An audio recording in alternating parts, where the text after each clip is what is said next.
بصوا بقى، احنا هنعمل لكم النهارده طبق كبده على طريقتي، كبده اسكندراني كده على طريقتي. شايفين الطبق وجماله؟ بجد جميله وتحفه واحلى كبده هتاكلوها. وكمان مش من النوع اللي هي بتشدي معاكي وانت بتاكلي. شايفين الجمال؟ هتعملي الطبق ده في حوالي 10 دقايق. بجد كده هتتبسطوا منه. وبصراحة هو كان تحفة تحفة تحفة. اللهم بارك. يلا بقى بينا نشوف الطريقة الجميلة بتاعت الكبدة بتاعتي انا عملتها ازاي على طريقتي السهلة البسيطة.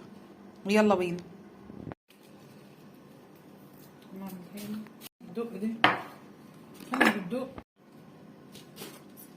السلام عليكم ورحمة الله وبركاته. ازيكم حبايب قلبي متابعين قناة يوميات زوجة بسيطة؟ عاملين ايه؟ يا رب تكونوا بخير. وحشتوني كتير كتير كتير. اولا بقى احنا طبعا زهقنا ان احنا نعمل الكبده بطرق مختلفه. تمام.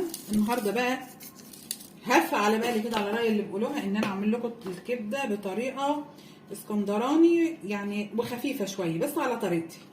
هعمل ايه معاكي هنا؟ حوالي نص كيلو من الكبده. تمام. متقطعه كده شرايح. هضيف لها كده حوالي معلقتين من الثوم. تمام كده يا عمر انت وهي.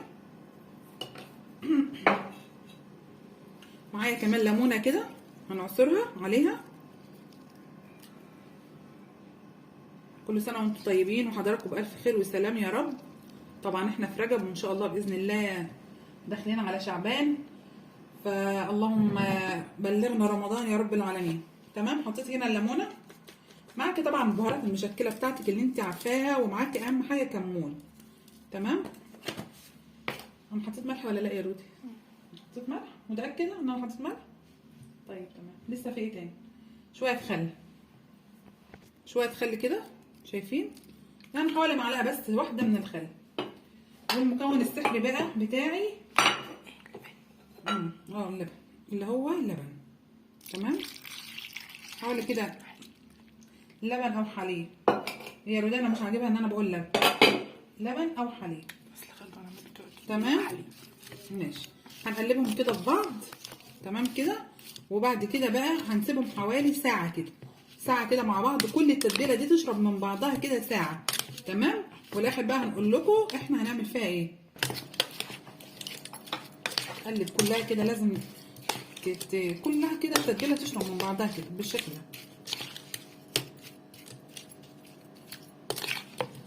الكبده دي انا كنت جايباها طازه، بس طبعا حطيتها في الفريزر عشان تبقوا فاهمين يعني. شايفين بالشكل ده؟ خلاص كده. وركنت ده على جنب. هنا بقى معايا الخضار بتاعي، ومعايا برده ليمونه كده على الخضار. تمام. على الخضار كده ليمونه كده. انا مقطع حوالي 5 بصلات. ليمونه برده كده على الخضار كده بالشكل الجميل ده. وكمان لو حبيت تضيفي شويه خل ما كانش مش مشكله يعني.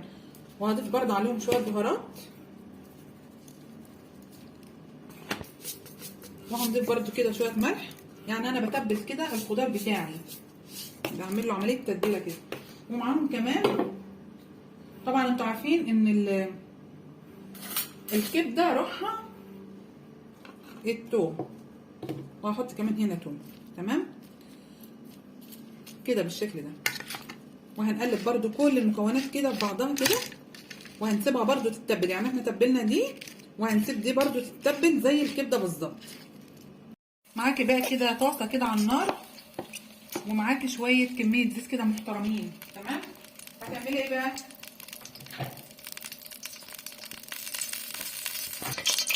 يا سلام بقى لو انت عندك اللي هي او عندك اللي هي الدهون، عندك دهون اللي هي بتاعت اللحمه وشايلاها كده في الفريزر، هتحطها هنا مع شويه الزيت هتفرق معاكي.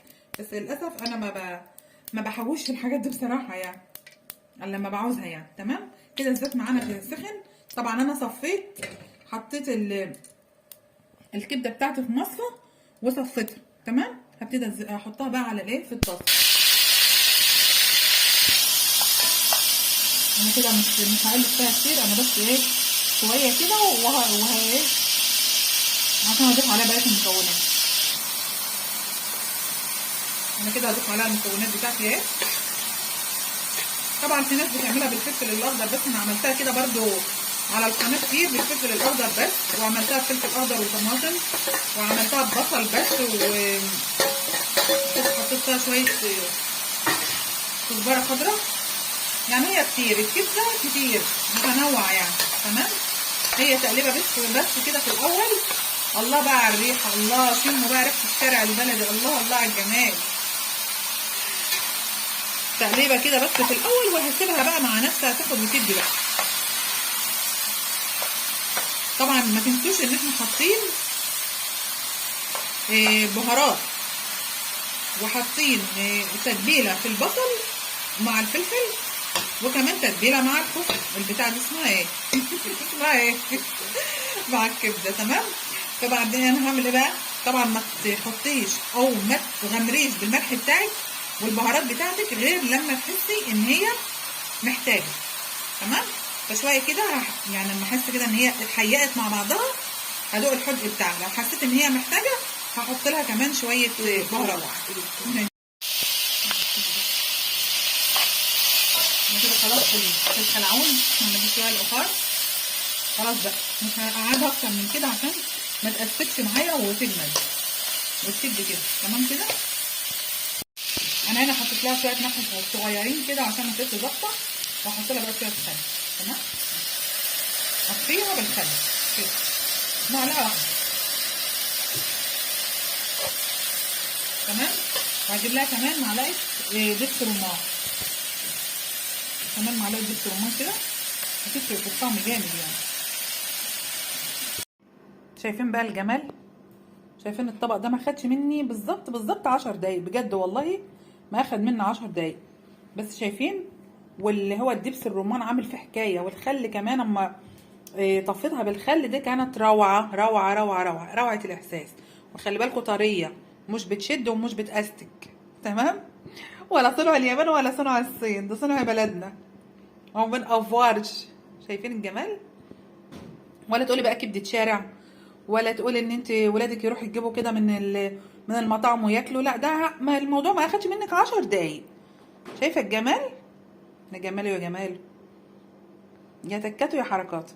احلى كبده هتاكلوها من ايد ام رودينا. بس انتوا فين؟ اتمنى والله ان انتوا بجد تكونوا كلكم معايا. واهم حاجه بقى ما تنسونيش في اللايك والشير وسبسكرايب ليوميات زوجة بسيطه. باي باي. يا رب الوصفه كده تكون بسيطه وهاديه ورقيقه كده وعجبت حضراتكم.